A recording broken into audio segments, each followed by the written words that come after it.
오늘 본문 이 여섯째인 12절에서 14절까지 이 내용을 보시면요, 이 말씀 속에요, 상징적 메시지가 담겨져 있어요.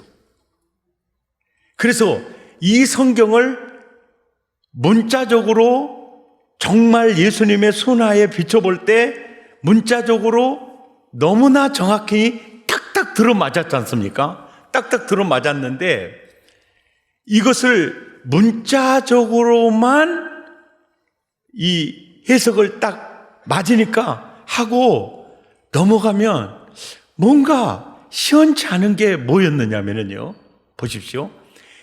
첫째 인을 딱 뗄 때 백말탄자가 딱 나타났는데 딱 가짜 구원자 출현이었어요. 이건 상징적 해석이었죠.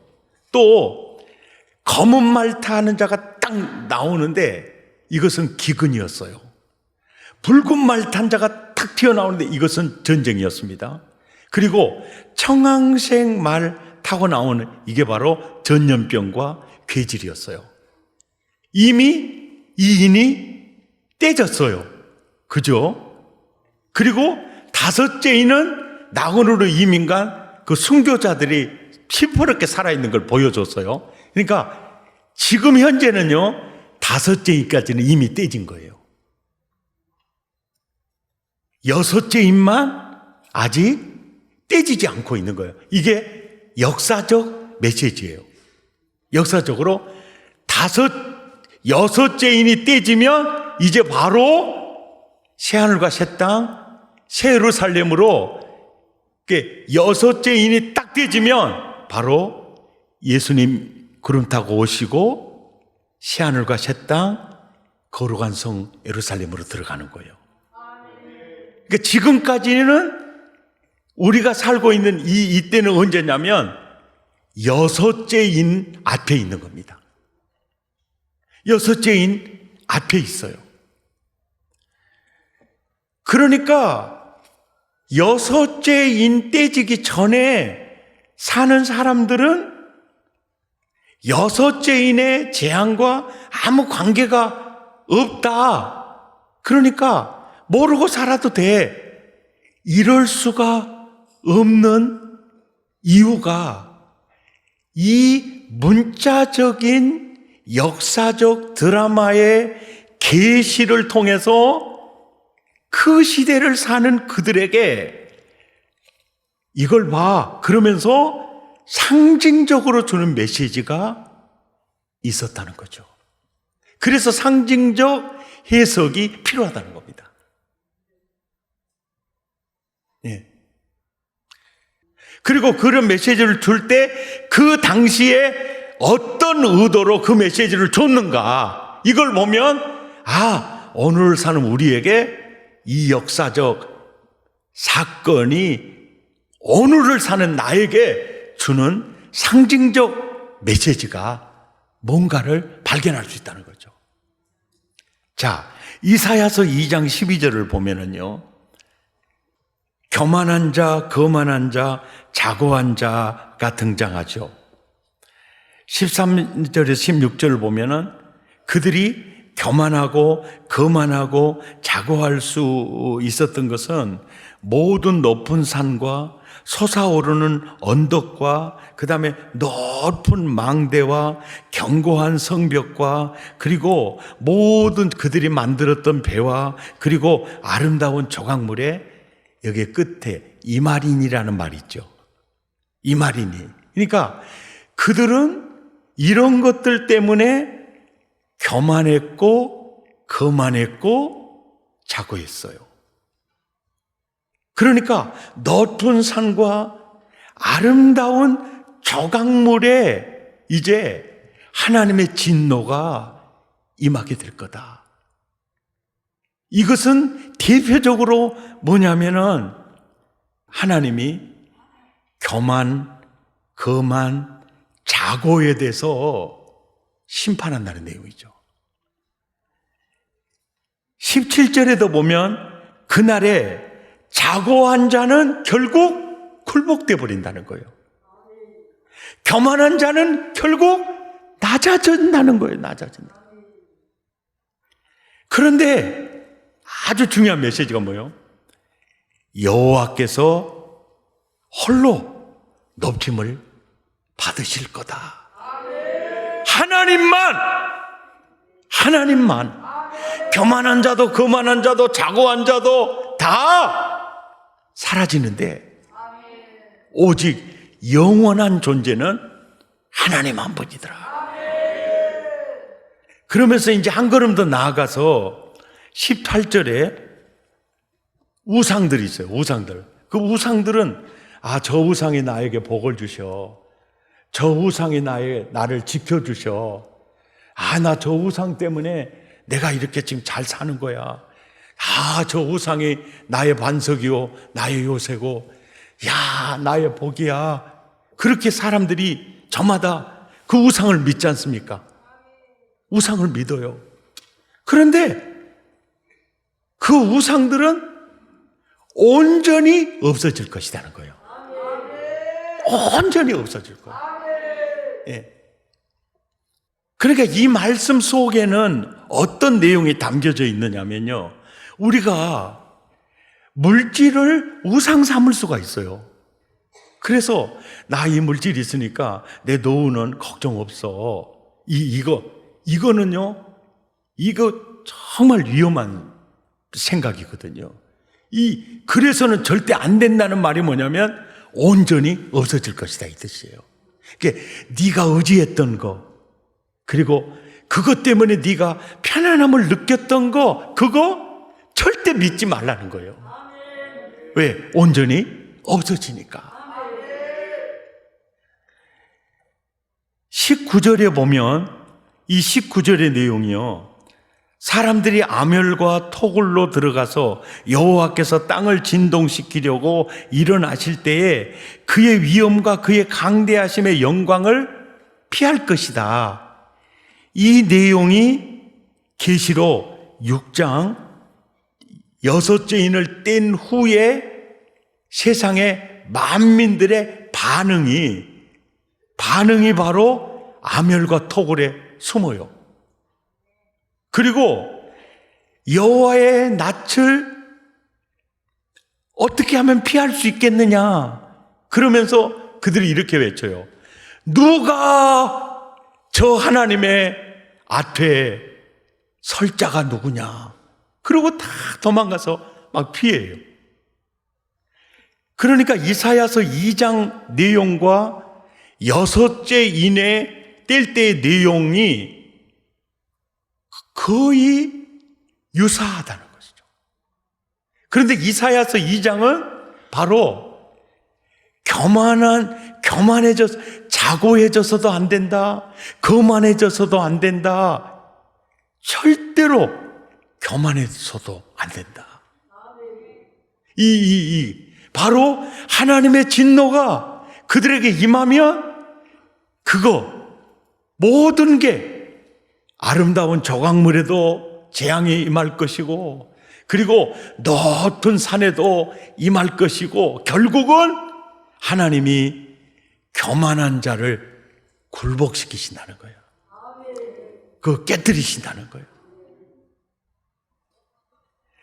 그러니까 사도 요한에게 6번째 인을 딱 떼면서 보니까 찬란했던 태양이 검은 털로 만들어진 상복같이 검어져 버리고, 달이 피처럼 변해버리고, 하늘의 별들이 우수수 떨어지죠.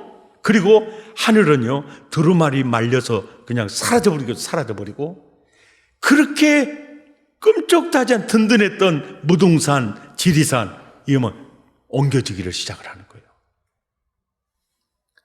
이걸 보면서 요한아,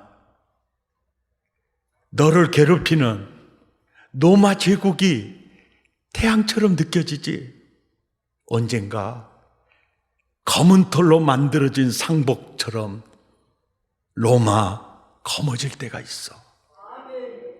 달이 빛빛으로 변하듯이 이 로마 그렇게 된다. 지금 너를 괴롭히고 있는 그 황제가 별처럼 느껴지지, 그것이 우수수수 떨어질 때가 있어. 이 메시지를 주고 있다는 거예요. 이 메시지대로 로마, 그리스, 찬란했던 바벨론, 에집트 다 사라졌어요. 이 말씀을 통해서 오늘 미국 경제를 자랑하죠. 러시아 무기를 자랑합니다. 북한 핵을 막 자랑해요. 예. 그런데 중요한 거, 해가 검어지듯이, 달이 피가 되듯이, 하늘이 두루마리처럼 말라지듯이, 그 제국, 그 나라, 그 경제, 그 정권 영원하지 않다는 거예요. 이것을 6번째 인을 통해서 아토로 온 우주 대격변을 보여주면서 당시에 박해받고 있는 그들에게 엄청난 메시지를 주고 있는 거예요. 이것이 바로 6째 인의 의미입니다. 그러니까 우리가 생각을 할 때 아무리 경제력을 자랑하는 모든 나라들도요, 다 별들이 떨어진 것처럼 떨어질 때가 있어요. 이 땅에 어떤 제국도 어떤 사람도 영원하지 않습니다. 사실은 시한부적이에요. 사실은 시한부적이에요.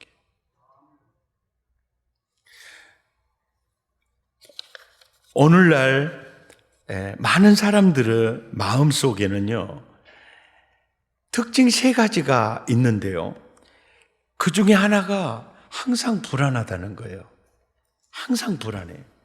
그리고 또 하나가 적개심이 마음속에 있어요. 적개심이 마음속에 있어요. 그리고 또 하나는 힘을 그저 키우려고 하는 그 마음이 항상 사람의 마음에 있다는 거예요. 이거 사회학자, 심리학자들이 말한 이 결론적인 내용이에요. 지금 현대인들의 마음속에 불안과 적개심과 힘을 키우려고 하는 그 마음이 이 자리를 잡고 있다는 거예요. 괜히 불안해요. 괜히 불안해요. 예. 지금 너무 집이 행복하잖아요. 그러면 행복하면 되잖아요. 이 행복이 무너져 버릴까 봐 불안해들. 이 현대인이요. 적개심은 나 없는 것 같아요. 적개심은 없는 것 같아요. 아니요. 내 안에도 이 적개심이라는 게 있어요. 어떤 목사님이요, 막 교회 자랑을 해. 예? 그리고 진짜 그 자랑 하는 대로 진짜 부러울 정도야. 이런 마음이 들어요. 그러면 적개심이 뭐냐면요, 아랫배가 살살 아프기 시작하는 거예요. 이게 적개심이에요. 예, 이게 적개심이에요. 그러니까 나는 조금 그 적은 승용차를 타고 다니는데, 앞집에 아저씨가 이번에 나는 적은 승용차 하나 갖는 것도 너무 행복해가지고 밤에 자다가도 깨나서 행복해 그랬는데, 아니 앞집에 승용차가요, 어마어마하게 좋은 승용차를 사버린 거예요. 아침에 출근을 하고 딱 나가봤더니 나는 조그만 차를 타는데 옆에가 시커먼 세단이 있으니까 이런 생각이 들더라 합니다. 못으로 긁어버려. 이런 생각이 들더래요. 내가 그랬다는 말이 아니고. 아마 여러분은 안 그럴 거예요. 그런데 그 생각이 순간에 스쳐가더랍니다. 캉 못으로 긁어버려. 이런 생각이 들더라는 거예요. 아마 우리 사랑의 교인들은 전혀 안 그러겠죠. 가만히 보면은 그런 게 있어요. 그러면서 내가 힘을 길러야지. 이런 게 있어요.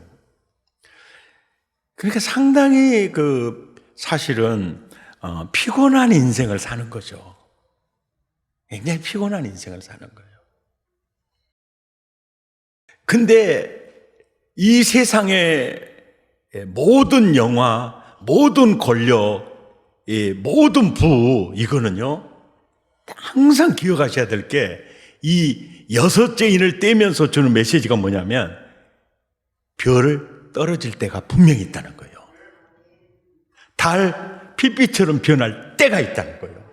그러니까, 내가 가진 영광, 내가 가진 권력, 내가 가진 부도 하늘이 두루마리처럼 말라져서 그냥 사라지고 큰 산이 옮겨질 때가 있다. 이거를 잊지 말라는 거죠. 잊지 마라. 죽음이 임박해 오면 대부분의 많은 사람들이 후회하는 게 내가 좀 더 베풀지 못한 걸 후회하는 거예요. 내가 그래도 베풀 수 있었는데 내가 베풀 수 없는 여건이었다면 후회가 덜 하겠죠. 근데 내가 얼마든지 베풀 수 있었는데 내가 베풀지 못했다. 그게 참 후회가 되는 거예요. 우리는 잘 사는 지혜가 필요해요. 잘 사는 지혜가 필요해요. 그리고 이 여섯째 인을 통해서 주시는 메시지는요, 네 주변에 태양처럼 빛나는 사람이 있더라도 넌 절대로 비굴해져서는 안 된다. 왜냐? 너희 아버지가 태양보다 더 찬란한 분이고 그 아버지에게 너는 태양보다 더 빛나는 아들이다. 이것이 영적 자존감이거든요. 네. 아멘이죠. 우리가 진짜 성경대로 사는 게 중요하거든요. 네. 그리고 내가 가지고 있다, 내가 권력을 가지고 있다, 이거 딱 이 여섯째 인을 통해서 주시는 상징적 메시지가 뭐냐면 그거 별 떨어질 때 있어. 하늘 두루마리처럼 날라 사라질 때가 있다. 그걸 생각해야 돼. 영원한 것은 하나님밖에는 없어. 아멘이죠? 그 메시지를 주는 거예요. 네. 부요하면서도 교만하지 않고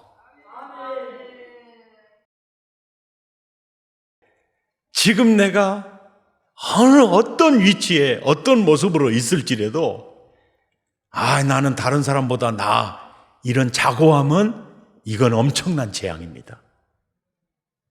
네.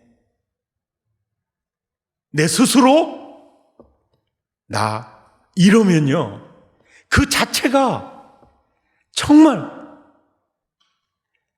교만 그 자체가 재앙입니다. 아무리 백동조 여기 서 있지만 내가 머리끝에서 발끝까지 교만으로 따박 차 있다. 그러면요, 그 자체가 재앙입니다. 그 자체가 절대로 포기 안 해요.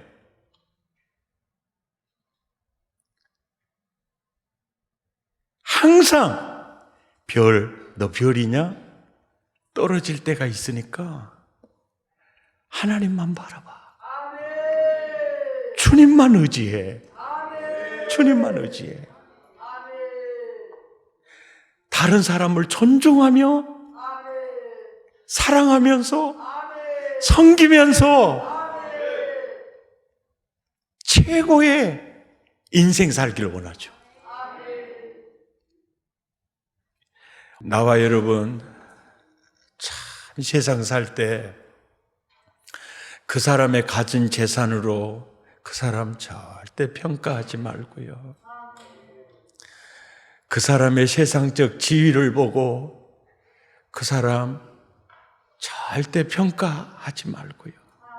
우리가 자칫 잘못하면 부자를 보고 또 높은 고위층을 보고 내 마음에 적개심이 발동할 수가 있거든요.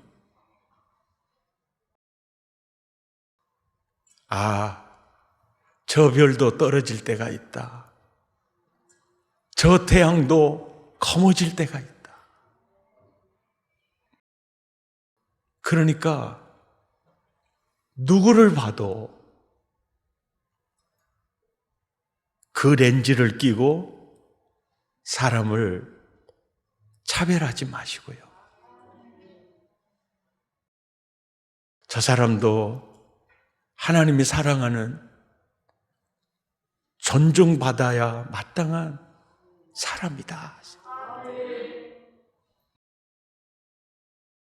심판하신 그분 앞에서 모든 역사가 이루어질 텐데 우리가 진짜 성경적인 눈을 가지고 성경적인 역사관을 가지고 성경적인 우주관, 세계관을 가지고 오늘 우리 자신을 스스로 하나님의 나라를 사는 게 중요하다. 교만, 거만, 자조 그 자체가 자고 그 자체가 그건 재앙이다. 조금 잘난 것 같아서 다른 사람 무시하면 절대로 안 된다. 자고, 거만, 교만 그 자체가 재앙이다. 재앙이다. 시편 18편 1절과 2절 시작. 나의 힘이 되신 여호와여, 내가 주를 사랑하나이다. 여호와는 나의 반석이시요 나를 건지시는 이시요 나의 하나님이시요 내가 그 안에 피할 바이시요 나의 방패시요 나의 구원의 뿌리시요 나의 산성이시로다. 할렐루야. 우리 결단성 함께 부르겠습니다. 나의 영혼이 잠잠히 하나님만 바라며 나의 구원이 그에게서 나는도다.